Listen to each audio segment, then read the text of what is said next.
Yay, we're sneaking. I forgot Oh, yeah. how much of a pain in the ass sneaking around in this game was without fully upgraded cloak and energy regeneration. Although fully upgraded energy regeneration, not as impressive as you'd like. Still slow as hell, yes. I was so frustrated when I Yeah. upgraded the hell out of that, and I was like, that's it? I sunk all those praxis points into it for this? I think there's this general understanding in most RPG-style video games that when you get to the highest level of something, especially when there's, like so many levels and cost so many points, it's supposed to be overpowered. Yeah.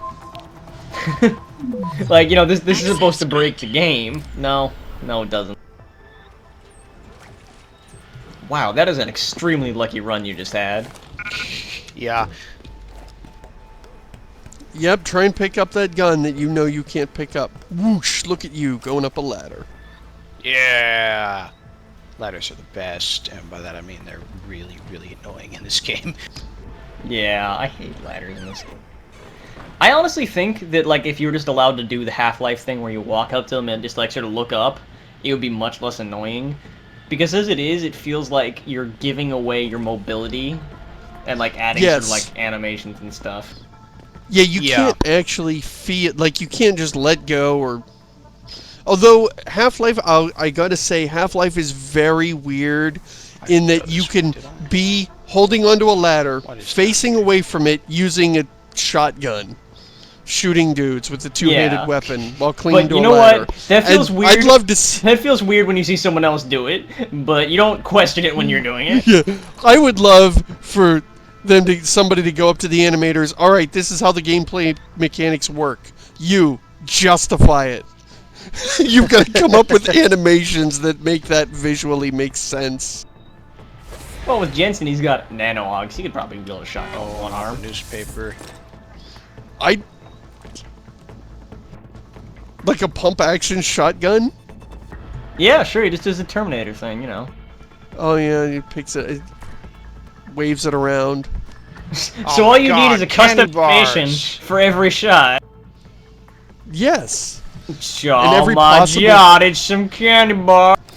Well, the other thing I was saying is that you can also, while you're using the shotgun, you can also ascend and descend the ladder.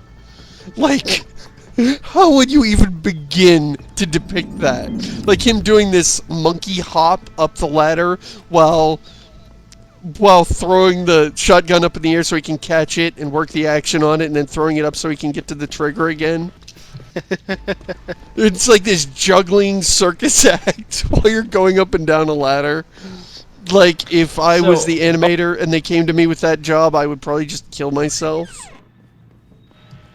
So in these games, in this game, you can't mess with turrets and cameras and stuff until you unlock those hacking upgrades.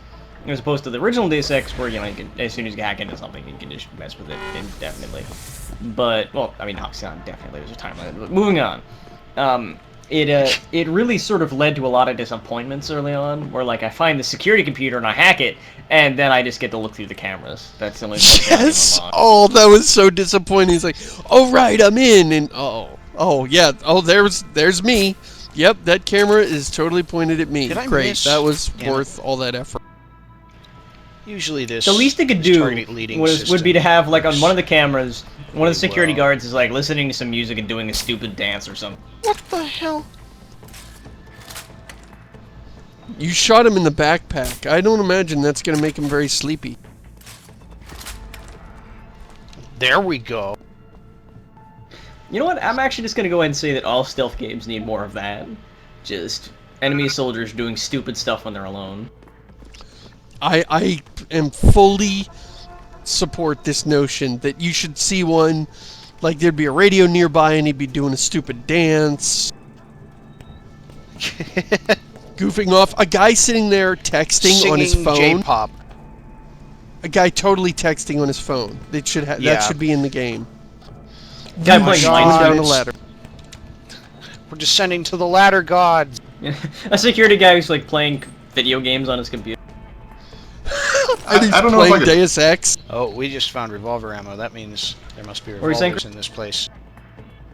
I don't know if I could punch a guard that was like sitting there picking his nose and watching Justin Bieber, just because I'd feel so bad, you know? Oh, that guy's life is bad enough already. So this is a secret FEMA facility. How secret can it be if they had to hollow out this much cubic space under the earth? But I mean, this is a convention of the series. Majestic 12 base was just yeah. ridiculous. Adam, You know, talk to me. I'm actually sorry. I was about to like. signal sort of- originated. I was stuck on the idea of guards doing stupid stuff, and I had this image of a guard who's like on the phone, like breaking up with his girlfriend or something, and he's like in That's tears, impossible. and you just walk That's up and awesome. you give a context-sensitive No. command, like pat him on the The back. soldiers who Come on, attacked it's all us right, are man. here. Then he turns around, you From the punch looks him in the of it, you've face. got access to some pretty impressive equipment. And I just remembered Some calls. that happened in the original Deus Ex, basically. Like, not that specific thing. But I was going into the barracks, where there's the NSF, and like one of them... Dude, we got a ghost achievement! Holy Nice. crap, Reginald Cuthbert can sneak. But one of them says something like, you know, just apropos of nothing, standing in the kitchen with nobody around him is like, what's the point? You know, they're just gonna come in and kill us all. And I was like, you know, come on. I like got up behind him because I was like, immensely, I was saying, come on, you know, that's not so bad. Then he turns around and I stun prod. That's awesome.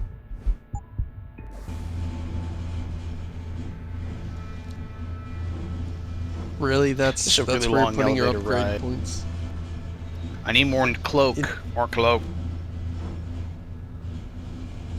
I'm pretty sure FEMA built one of these in New Orleans after Katrina.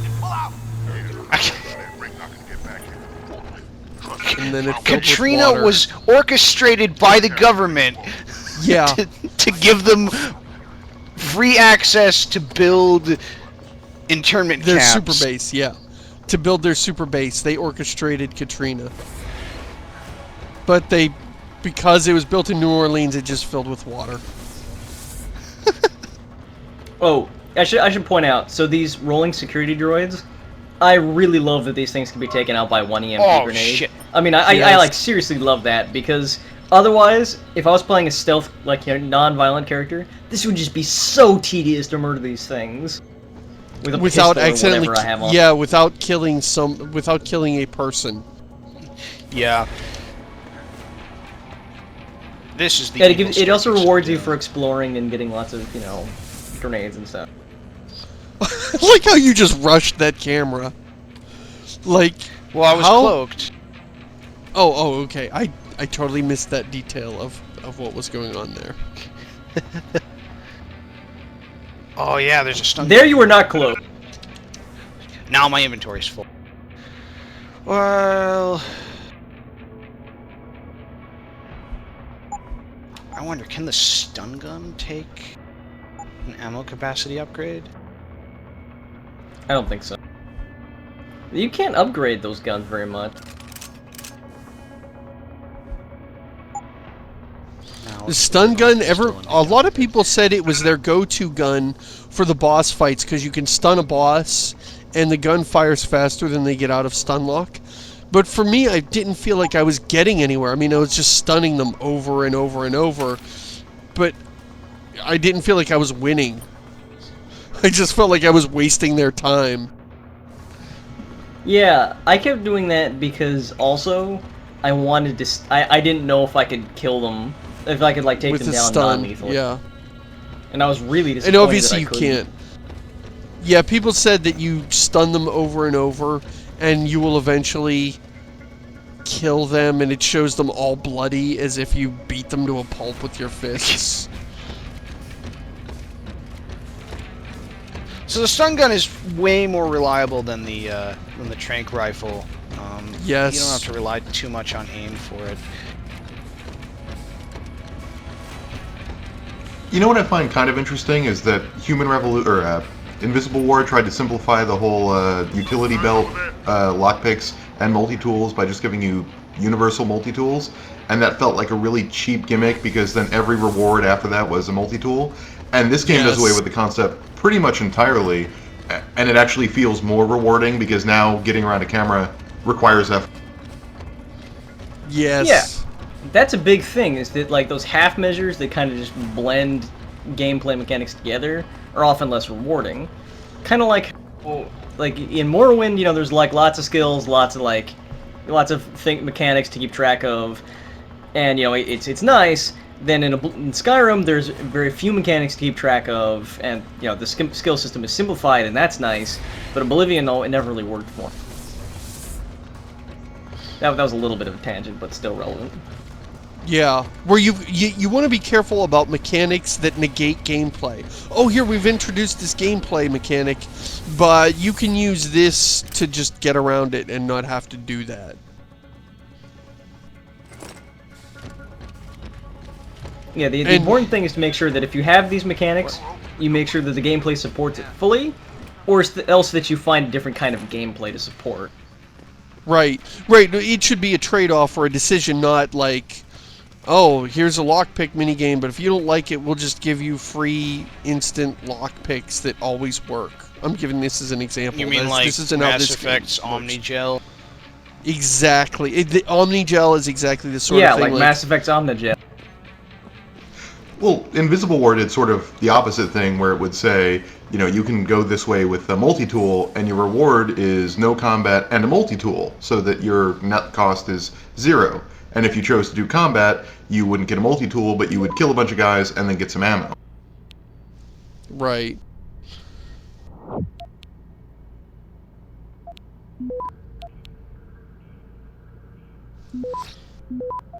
Wow, that didn't set off the alarms. Oftentimes, the reward for hacking successfully is things that make hacking successfully more easy. Yeah. But that actually works pretty well, because most of the time, like, the hacking you're doing won't require the use of those. It's just grinding for, like, the really hard boss hacks that you'll have to do later on. Like the one in the bar. Are you thinking of getting the Typhoon in this playthrough, Jock? I am considering it. Yeah, I definitely want to get I've never that seen ammo. You've never even seen it. I've seen it on YouTube, but I've seen it on YouTube, but I've never ever used the Typhoon in my 2.5 playthroughs, and I feel sort of guilty for like detonating a massive bomb full of ball bearings is not really constituting non-lethal attack. That doesn't get the Mahatma Gandhi thumbs up.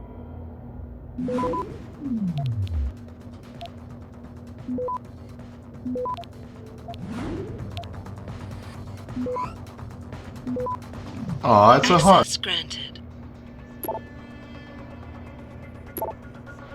Oh, I thought I might get some security options with that. I guess not. Nope.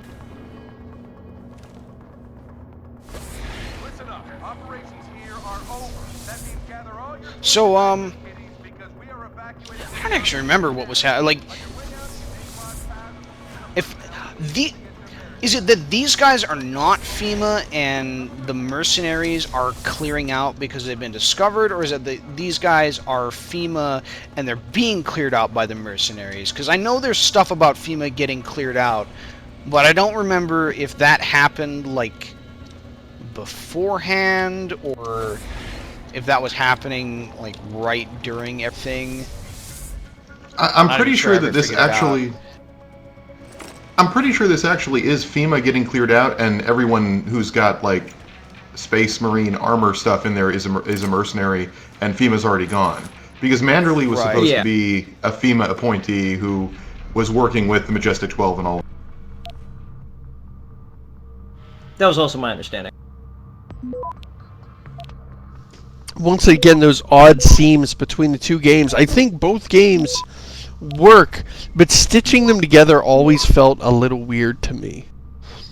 I never saw it as necessary, so when the two plots conflict, I don't really mind, because I just think of them as two separate game worlds.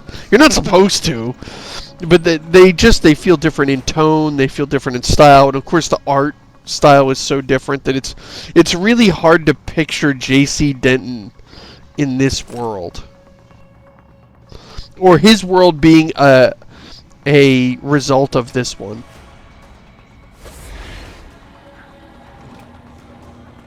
Something I love about the guard patrols in this game, they always stop right before they would walk past the cover I'm taking cover behind and see me. That's sporting of them. I know, right? I think it's very generous of them to do that. They didn't cover that in training. Going back to the J.C. Denton thing, I think that also, well, I don't want to skip ahead too much, but I think that's one of the reasons that the endings were so... Never mind, I'll bring up the endings when we... The ending to Yeah, I this see where you're one of going the... with that, though, yeah. Yeah. One of the reasons they didn't resolve very much. And by that you mean nothing?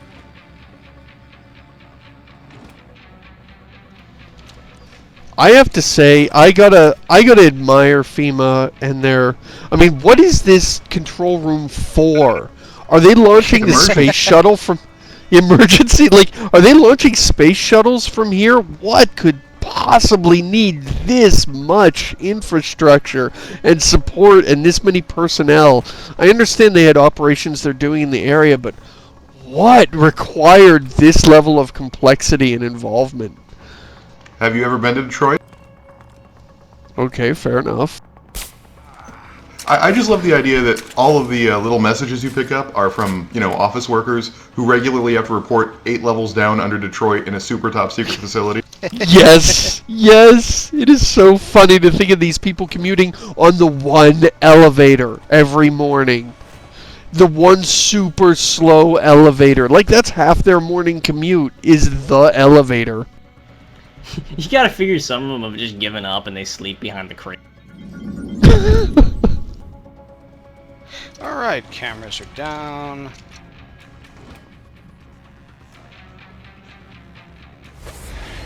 I like the keyboard there. It sounded very hackery. Oh yeah. That's always a problem with these secret bases that are full of personnel, is if you have people coming in here every day. Can you imagine out there in the slums where they see a bunch of people in, office clothes just shuffling into one of the slum buildings and disappearing into a closet? Are I can there actually take these guys down dormitories without maybe? worrying about the cameras seeing me. I don't remember seeing it. I don't see any. I don't remember seeing any dormitories either. Although maybe that's just intended, and they're just never shown that people live down here secretly. Although the bug out would look kind of weird again for anybody living in the slums to see all of these office workers and military personnel filing out of one of these buildings like it's a clown car.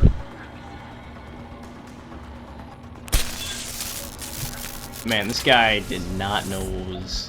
When this guy came to work today, He did not know what he was did up. not think... No. I can't get over that. The idea of just walking around, like, being on this patrol route, which is deadly dull, same, 10 feet, over and over again for hours, and then all of a sudden, bam, clock.